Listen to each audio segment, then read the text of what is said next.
Well, I don't want to get too confident here, but I think if this internet connection holds out here on the patio in New York City and I don't get pooped on by a pigeon, I think we may have a live stream. I think it's going to happen. Believe it or not, here we go. Thanks for finding Wicked Radio. Sorry I'm off yesterday. I'll tell you the whole details about why I'm up here. And if you heard Mondays, I'm losing track of days. Monday's show, you know exactly why I'm up here. Little family deal, but everything is good. I have tales from New York City and a parenting tale to tell you, and everything is all right. But thanks for finding me. And Wicked Wisdom in general on all your favorite platforms, whatever it is. And Wicked Radio is the live stream we try to do every single day, except when sometimes we're traveling or have a family thing. But mostly, I've only missed 3. We've done like 150 of these. I've missed 3. Come on. That'll get me into the Hall of Fame. Not the Radio Hall of Fame, but some kind of Hall of Fame, but who the heck knows. But first of all, thanks for being here. Appreciate you. And the audio podcast, whenever that's posted, will be usually about 9 a.m. Eastern time on the audio platform. So wherever you want to find those, that's where you get those too. But here we are, and you can hear it in the background. Constant honking, some yelling, and can you smell it? You smell it through your phone? Oh, yes. The never-ending, ever-present smell of skunk weed in New York City. I first noticed this like 10 years ago, probably, when they legalized recreational weed in New York. It's like, it's everywhere. And every single time ever since, and we've been in New York a lot because my daughter goes to college here. Every single Lyft, Uber driver, or cab driver I've talked to hate it most. Because somebody will spark up something, and they'll even try it in the car. And the cab driver or the driver from Lyft or Uber has to live with it, like nonstop. Can you imagine that? That's their office. You're stuck in there like 8, 9, 10 hours a day, listen, you know my stance on this. I am pro recreational weed and legalization and all this stuff, but I mean, I wish they could get rid of the skunk weed. You know what I mean by skunk weed? The bad weed. You know what I mean? Anyway, that's what it is. Great city, though. It still is. With all its problems, and it's got some problems, New York is still the greatest city on earth. It really is. It's never been my favorite, but everything that's here, everything that happens here is a reason why it's the media center of the world. So there you go. All right. I have I'm going to start off with some wicked wisdom talking about some parenting stuff. The reason why I'm up here, and most of you know this already, because I tried to update you on the social media stuff. So my daughter had some scheduled surgery to do up here. She's a dancer. That's why she's here. And in 2018, she's been a dancer despite severe scoliosis, this curvature of the spine. In 2018, she had an experimental, and that's part of this, experimental surgery called VBT, where a tethering, instead of putting like a fusion thing in there where you can't like bend your back anymore. Experimental VBT fusion, tethering, which worked great. But we knew a follow-up surgery was going to happen at some time. We thought maybe it'd be 5 years after that. Turned out to be like closer to 7, but that's okay. So we knew it was coming. It's been great for her. It's been awesome. But eventually, the early version of what they did kind of breaks down, and you got to reinforce that. So that's here we are now. Surgery went great. It's awesome. She's recovering right now. Everything was fine. It's still nerve-wracking. And there's a reason why I'm telling you this parenting tale, not stale. You as a parent, and I know you will, every parent will, go to the ends of the earth to do anything you possibly can for your kids to make their lives better. And this definitely will make her life better and her career to be able to do this. What we went through to get this done was, I didn't even tell you this the last time, knockdown, drag-out fights with insurance companies, canceled flights, canceled surgery. The last time we were up here, and you might remember I was doing the live stream from New York about a month and a half ago, we had her first from the insurance company, we had her first surgery canceled. Get this. We're all up here. The whole family's up here. Everything's here. Doctor's ready. Hospital's ready. A team from Denver flew in to be ready. And the insurance company canceled it the night before. We were less than 12 hours to go. Imagine that situation. Knockdown, drag-out fights with them. Canceled things. She took a semester off of school. I tell you all of this because, despite all that, it's funny when you're a parent. You'll go through anything. You'll walk the ends of the earth. You'll fight anybody you have to when it comes to your kids. And if you ever doubt yourself as a parent or any loved one that you take care of, that you care about a whole lot, remember what you would do for them, because I know you would too. Just keep that in mind, because they're definitely, that's why we're here. That's our parents. That's our parenting main job. All right, that's my little inspirational message to start off the live stream. But in the meantime, while I was waiting around in hospital waiting rooms and all that stuff and trying to get through New York City. Did this happen? Did we get a peace deal with Ukraine? Well, not us. Did we forge a deal that'll lead to peace and less killing and less war between Ukraine and Russia? I think so. I'm not going to call myself any sort of a foreign relations expert or somebody that understands warfare or somebody that's fought on the battlefield. Here's what I know. Motivation and human motivation, whether it's one-on-one or you're talking about companies or you're talking about even world leaders. I think we have something that'll forge peace. And you know what it comes down to? Money. First of all, and it's interesting who this announcement came from first. The whole administration announced it yesterday. Scott Bessent, well, I think he's doing a great job. This guy's pretty amazing. He's the U.S. Treasury Secretary. Every time he speaks, the stock market seems to do better because they seem to understand him. You know what I mean? It's like when he talks about tariffs, people go, the investors go, all right, I kind of understand that. Okay, all right, well, all right. We'll see what happens down the road. So I think there's a reason why they had Scott Bessent, the U.S. Treasury Secretary, talking about this minerals reconstruction investment, whatever you want to call it, deal with Ukraine and in Ukraine. This was the official announcement yesterday. And listen to some of the key words he used. Intentionally. To announce the signing of today's historic economic partnership agreement between the United States and Ukraine, establishing the United States-Ukraine Reconstruction Investment Fund. Investment. Reconstruction. Well, I don't want like the 51st state to be anybody, especially Ukraine. But I'm hearing investment here. And let's not fool ourselves here, okay? Wars start because of money. Because of power, because of what that land has, because of what those people have, the money that the invading or the other opposition country has. Here's why that's good. Not a lot good about that, but money can get you out of it too. So if we have now a vested literal interest in Ukraine with this minerals deal, and there's a lot to be had from that, now all of a sudden we're involved and we have it. Russia less likely, I would imagine, to be more involved with the killing. Ukraine more involved because they're doing it too with the killing. And if we can work Russia into this thing where they benefit too, did we just find the answer to peace in this? I say we, kind of colloquially, but I mean, did humanity find the idea of how to get peace in this region? Yeah, it's money. If everybody can benefit, and yeah, that would be Ukraine too, maybe that's the only solution. And if that happened, if this war ends, and I know the campaign promise was, Trump's up there going, I'll end this war within 12 hours. You watch, it's going to happen. No, but if it does happen within his administration, will he get credit for it? No. You know that's not going to happen, but it doesn't matter. Because here's a guy that's operating on not getting reelected. He doesn't care. I think he's operating on legacy. Love or hate Trump. I know a lot of you love him. I know some of you hate him, but you like to listen to the dirt anyway. You can't deny that if this war ends during his administration, and it looks like it's going to in the form of an investment, and if it betters that region, you can't deny his place in history and how that's gonna go down. Oh, he'll remind you.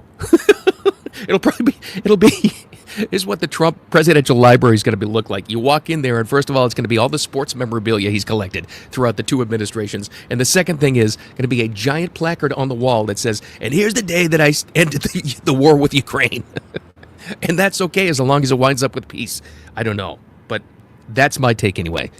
This is the most confident I've felt about ending that horrific war because there's money involved. There's a side benefit that too. If greed can get us into wars, it can get us out too. So let's hope so anyway. All right, I got a lot of celebrity goofy stuff to talk about today as well, now that we're here on the road. But no less important because there's always an important takeaway on this. Did you hear the new Neil Young song? Oh, God. He's lost the plot. Now, I'm a big classic rock fan. I mean, I'm with you today wearing an AC/DC shirt, and I love Neil Young. I love all my classic rockers. But I think it's a good, stark reminder that they're not smart.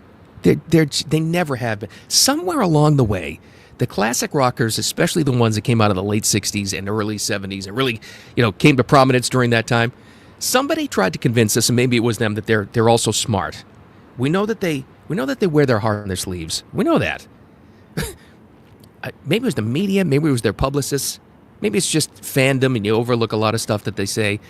they've never been smart. And Neil Young is really kind of a dope. But here's my message to you. It doesn't mean you have to stop liking his music. I will still always like Neil Young's music. This is what I realized, especially during Trump 1.0, when everybody that you like to watch or read or listen to and be entertained by just lost their minds from this guy.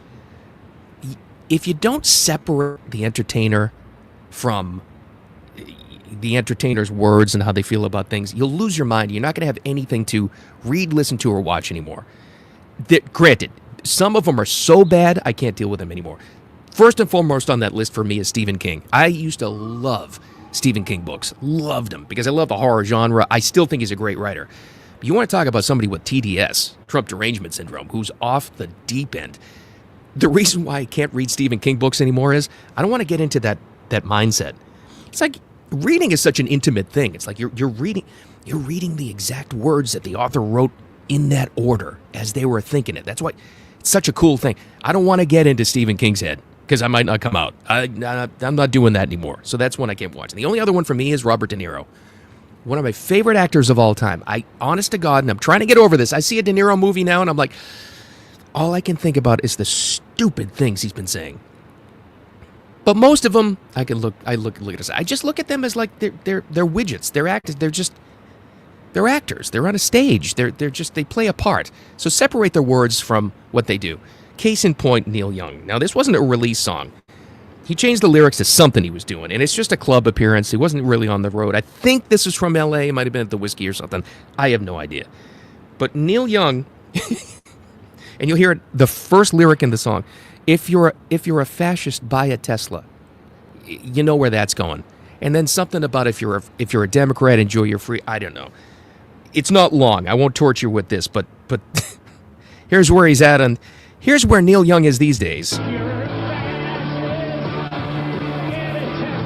Oh God.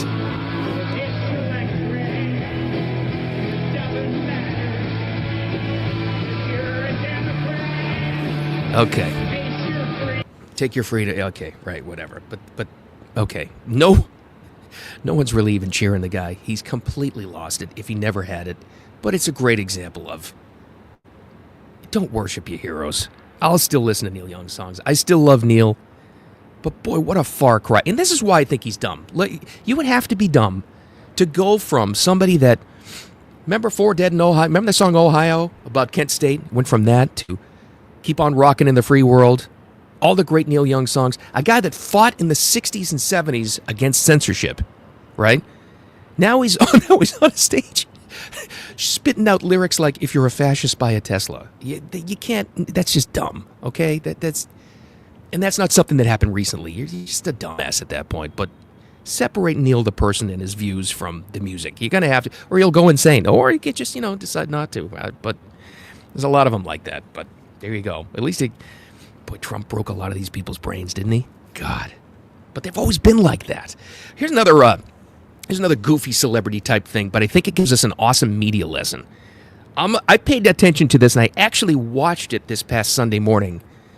Even though I don't like this show, but I love Bill Belichick because I grew up a Patriots fan, and I'll always love him and appreciate him for 6 championships. And, I always appreciated legendary coach Bill Belichick for not giving anything to the media. I've always loved that, as you can imagine, because the target of most of my ire when I get on here and talk to you guys and do the other interviews is just fake news, media lies, manipulation, character assassination, all that we've gone through my whole life and beyond.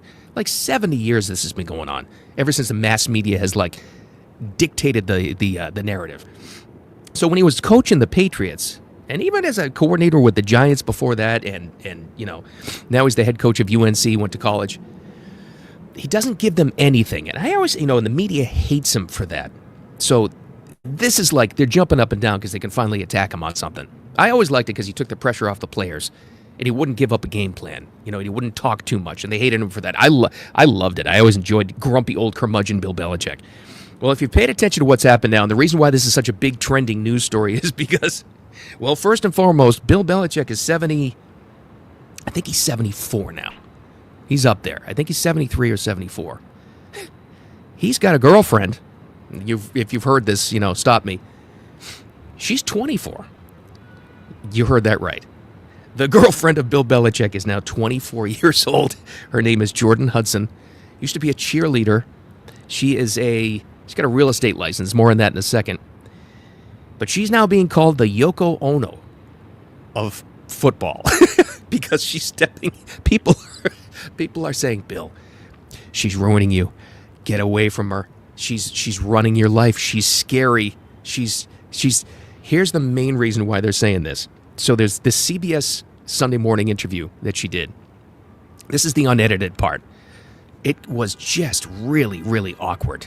And then CBS goes ahead and releases the full unedited thing, where it got 20 times more awkward than that. The interruptions and the pauses, and he's all thrown off, and he's getting mad. He's turning into crusty old Bill again. And in the middle of it, the interviewer starts asking about their relationship. That's when things went off the rails. And you'll hear Jordan here to the side, and when the interviewer starts asking him about her, she says, we're not talking about this, and stops the interview before they pick it up again. It sounded like this. Everybody in the world seems to be following this relationship. How did you guys meet? Not talking about this. No? No. Yeah, that was awkward. So, throughout the entire week, we're late in the work week now. From Sunday morning, this thing has only grown and only gotten worse. And I said at the time, I was texting with a friend of mine saying, oh, this is not going to be good for him. It's just not. I know how it goes. And most longtime fans of Belichick know it's like, no, he's not. Listen, this is just him. He's not going to give anything to the media. They're not going to fall for this trap just because he's older now.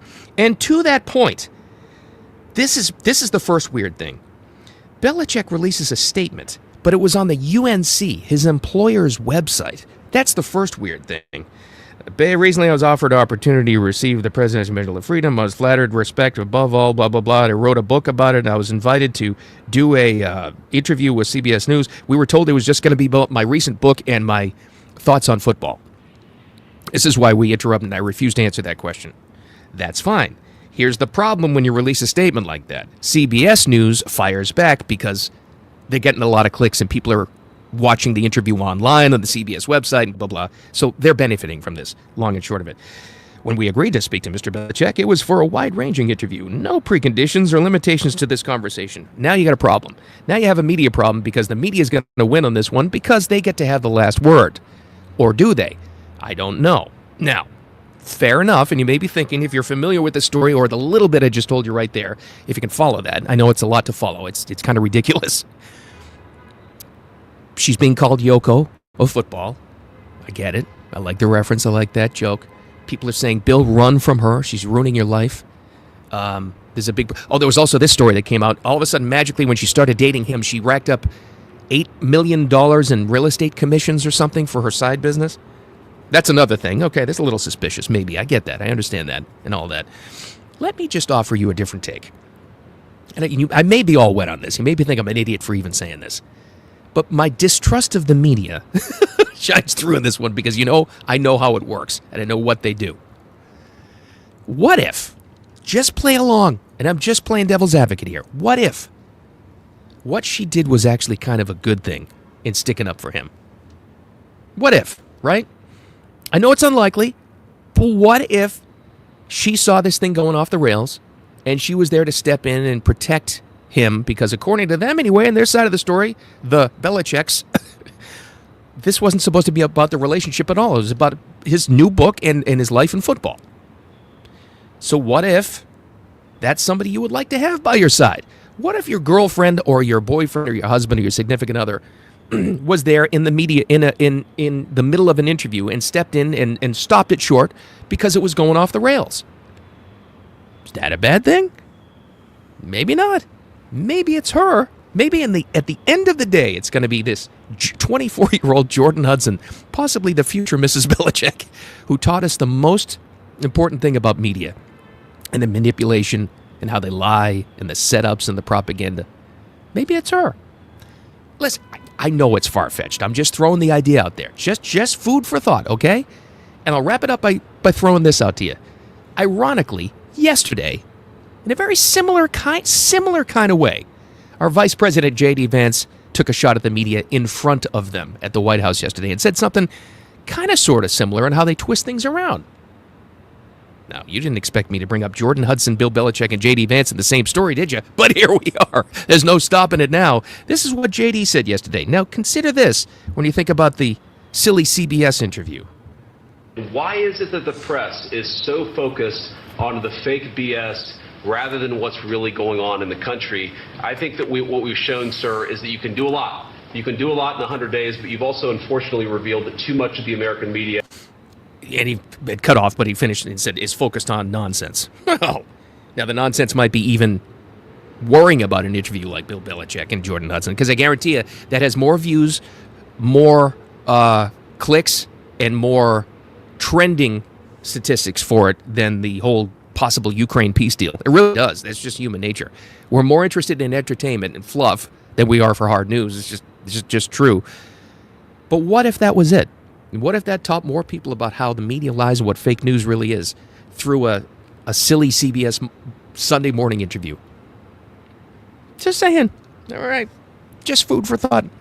All right. Hopefully, if everything worked out okay and the internet connection stays with us out here in the patio in Midtown Manhattan, I'll be back with you tomorrow. Good God, my days are all mixed up because of the trip up here, but we'll get it done. Don't you worry about that.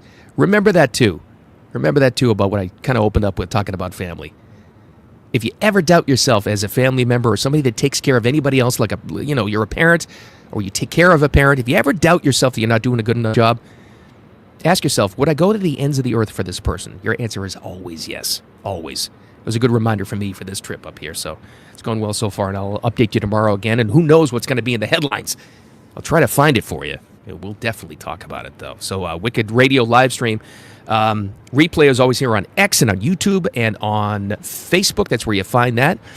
On the Wicked Wisdom platforms. And also just look for Wicked Wisdom on the audio platform, too, wherever you get those. Usually about 9 a.m. Eastern time. The audio version will be posted on there. That's growing and growing. That means you're downloading it. So thank you so much for that. I appreciate you. Have a wicked, wicked awesome day. I'm going to try to avoid getting hit by a cab. Hopefully that'll work out okay. So with all that said, I'm going to get out of this. God, I'm on a porch. I'll talk to you tomorrow. Love you.